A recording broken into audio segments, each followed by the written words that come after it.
Hi everyone, this is Steve Krause and welcome to English 505, Rhetoric of Science and Technology. I'm assuming that if you're watching this video, you're signed up for the fall 2013 version of the class. Welcome aboard. And what I'm going to do in this video is I'm going to walk through a couple of details about the class and then hopefully encourage you to post underneath here, where I'm talking on this first post. I'm at my computer recording this, and I'm looking right now at the computer screen and the English 505 website, which you can get to from EMU Online and just by going directly to it. And what I'm going to do to start is I'm going to click on the description and talk through a couple of highlights about that. The usual information is there in terms of me, my email address, which is by far the easiest way to get a hold of me. I have regular office hours, but I can meet with people at other times. And, we're going to have for sure a couple of face-to-face opportunities as a group to get together. We'll talk more about that in a second. The course description's right there. I want to emphasize the course is really about rhetoric and introducing people to rhetoric as a study, talking about the canons of rhetoric, talking about the history of it, and how it fits into science and technology generally, and professional writing more particularly. We tend to think of rhetoric as a sort of empty phrase that gets used in the media and it tends to have negative connotations, and we will dispel with that very quickly in the course of this semester and be talking about its really long history and how it's important in the field. Right now, there's one book required for the course, and as I say here, it's Crowley and Haughey's Ancient Records for Contemporary Students. I have listed the 4th edition, but if you get, like, for example, this one, this is the 2nd edition, this is the one that I have handy right here, that's totally fine too. I would encourage you to get one of the older editions because, quite frankly, the 4th edition or 5th edition, whichever one it's on, is not that much different, and it's significantly more expensive. I emailed everybody about that about a week ago or so. There's also going to be a lot of other readings through EMU Online and through eReserves, mostly through eReserves, and there might be a second book for the second half of the semester. I'll talk about that when we get to the schedule. I haven't quite decided that yet, but I'll get to that in a second. First thing I need to talk about here a little bit is the online responsibility for the course, because as you know, this is an online course. We will have several highly encouraged but optional face-to-face get-togethers, and most of you are taking other classes at EMU right now, and so you'll have a chance to interact with each other, in real space. But it's online in the sense that all the work for the course takes place pretty much in this forum right here, this WordPress blog website, and it takes place asynchronously, which means it's out of time, although there's a schedule, as we'll talk about, between Mondays and Wednesdays and Fridays. Now, this has certain advantages. The biggest advantage is we can really do a lot of interesting things with time and space. For example, I'm recording this on the Monday before classes get started on Labor Day, in my home office. This is where I do most of my teaching. This is where I do most of my work, and which means I'm at a different place and a different time than I might be if I was teaching at DMU. A lot of times, what I would be doing is sitting in my backyard, but the cicadas and other bugs it's a beautiful day today, but it were so noisy that I had to come back inside. I just finished teaching an online class. It was last summer from Paris, and I was in Paris for 10 days, finishing up the class for about 6 of those days, and I never bothered to tell my students I was gone. So it can do great things in terms of time and space thing. However, there's great responsibilities in taking an online class too, and that's what I'm outlining here. You've got to be comfortable with the technology before we even begin. I can't come to your house and do tech support, so if you're quote-unquote not very good with computers, then this might not be the right format for you. And in terms of computer access, you've got to be able to have that. If you're, for example, planning on going on to a trip this semester, you've got to go someplace where you can get computer access. And like I said, I know you can get computer access everywhere. I was in Paris. It worked out great. But if you go backpacking in the UP for 10 days in October, that's probably not a good idea in terms of being able to succeed in this class. And the other thing is too is that this is a class that requires you as an individual to set up certain parameters and schedules for interacting with it. Online classes are a little bit like getting a exercise bike. It works great if you have the discipline and calendar and chutzpah, if you will, to ride that bike every day. But, you know, if you don't, and if the bike becomes this thing which you just pile laundry onto or something like that, then it can be really hard keeping up with the material in the class. Okay, now with that out of the way, on to the other aspect. The course is basically divided up into 3 chunks as far as what's graded. The first chunk is participation in the class website discussions, and this is worth a lot. It's worth 40% because it is such a critical part of the class. What this class is fundamentally about is reading texts and discussing them. And in order to do that, you have to be a part of the discussion, be a part of the participation. So I explain this in great detail in the section of the syllabus called Participation in Class Website Discussions. So you can for sure read through that on your own. I do want to focus a little bit on 3 things, I guess. One is that I start talking in this description about the importance of beginning discussions on Monday and finishing them Wednesday, beginning them on Wednesday and finishing them on Friday. I'll talk about this a little bit more when we get to the schedule. But that time frame is really critical because in order for us to actually have a discussion about things, people need to jump in and begin having a conversation or begin posting about the readings early in the process. Important tangent about reading. The stuff that we're going to be reading this semester is complicated. It's not a recipe for baking a cake. It's complex ideas, and a lot of them are very old, ancient ideas. We'll be reading some Plato, we'll be reading some Aristotle, we'll be reading about them. And so it's not the kind of reading that is necessarily how-to reading, and it's not necessarily as easy as reading fiction. So there's a couple of really important things that you need to wrap your head around as a graduate student in encountering these kinds of texts. Not just for this class, but beyond this class in your graduate career. The first thing is that when you pick up and read a text, the first thing you want to do is just try to understand what it's about. Don't judge, don't say this is stupid, don't dismiss it, don't automatically accept it as being true. Just read through it, trying to figure out what is this writer literally talking about?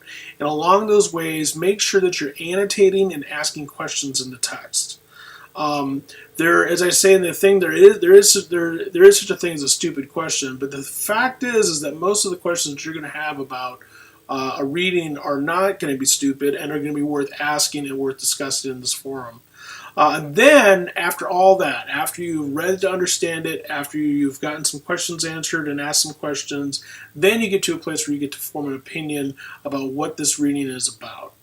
The other thing that I'll mention about these readings, and I think I say this in the description here, anybody who says that they can read through one of these essays and it's just going to be crystal clear, especially from complex writers like Kenneth Burke or Jacques Derrida or some of Plato, or you get the idea, Latour will read later on. Anybody who reads these things and says, oh, well, that's just obvious, is either kidding themselves or lying to you. So if you don't understand everything, that's totally cool. That's actually kind of normal. Just be open-minded to some of what these writers are trying to say, and recognize that all these writers that we're reading this semester might be saying things that challenge some of the assumptions that you hold based on how you were brought up or other things that you have read or whatever else, and you have to be open to accept that challenge. I'm not saying that you necessarily have to change your lifestyle as a result of this class, but I am saying that you have to sort of recognize that there are other ways of viewing the world as a result of encountering some of these readings. The other thing I want to spend some time on is online attendance. It's a graduate course, and so I assume everyone's going to participate, but basically the course is divided up into blocks of Monday through Wednesday and Wednesday through Friday. And there's the quality of the participation grade is going to be based on how often you are posting in the discussion forums early, that is on Mondays and Wednesdays, and the quality and quantity of your comments and posts as part of the discussion part of the class. However, if you're for some reason not posting at all, that is, you don't post anything between Monday and Wednesday or between Wednesday and Friday, I will count you as absent. And if you are virtually absent 3 times, I'll deduct 30% of your participation grade. If you're virtually absent 4 times, you will fail. Now, this is really important because I've had situations in the past in which students have thought that the online class was a self-study experience, that is, that they could just visit it and do with it whatever they wanted to, or they didn't think there'd be a problem if they were gone for a month and then came back and dealt with it later. There will be significant problems if either of these are the cases. I'm assuming that everyone's going to get the hang of participation and attendance very, very quickly, but we'll have conversations via email back and forth about this, and we'll have a midterm discussion about what your participation grade should be and why. Okay. The second big chunk for the grade are 2 short rhetorical analysis projects, and I describe them here in the course description syllabus, and that's going to be the most detailed description that you're going to get about these, but we'll talk about them as we get closer to the deadlines. Basically, I'm going to have you write a short essay using some of the theories that we learn and discuss from the first half of the class to analyze something in the world around us, and then I'll have you use some of the theories that we discuss in the second half of the class to analyze something in the world around us. Both of these are short essays, 7 to 8 pages, and the goal of these essays is for you to sort of demonstrate your understanding and knowledge of the reading and how that applies to some sort of rhetorical event. I went to the situation of having short essays for this assignment to give students more practice with working with these theories instead of having like one big huge seminar paper at the end of the semester. So that's part of what this is about. It's about trying out these new theories, trying out new things to analyze the world around us. But it's also about your demonstration of the knowledge that you have of the things that we've read and discussed. So hopefully that will make some kind of sense as we go along. And finally, there is a final. It's a comprehensive, quote-unquote, take-home. I can't really do a face-to-face kind of final. That's going to be due at the time of the final for our class, which is, it says the last week of class.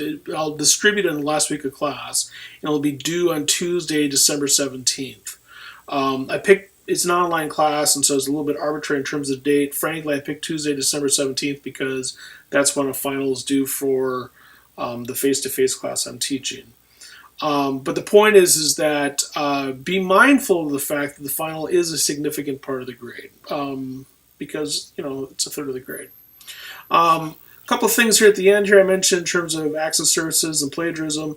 And the other thing is that there's no way that you can pass the class unless you complete all of these aspects of the class. Okay. Now back briefly to the schedule. I have the schedule set up right now for the first 7 weeks of the class.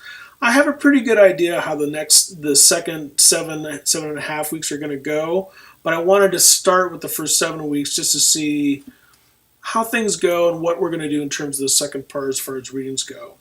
So just to sort of walk you through this a little bit, hopefully you're looking at this on Wednesday or before, and we're doing class introductions. We're talking a little bit about how to use this website, and we're going to read and discuss Dave Cormier's Rhizomatic Education Community as Curriculum. That's a reading that's going to be on e-reserves, and I'll send everybody an information on how to access e-reserves. And it'll be a new discussion item that will appear actually above this one, because I'll post this first, and then I'll post the Dave Cormier one.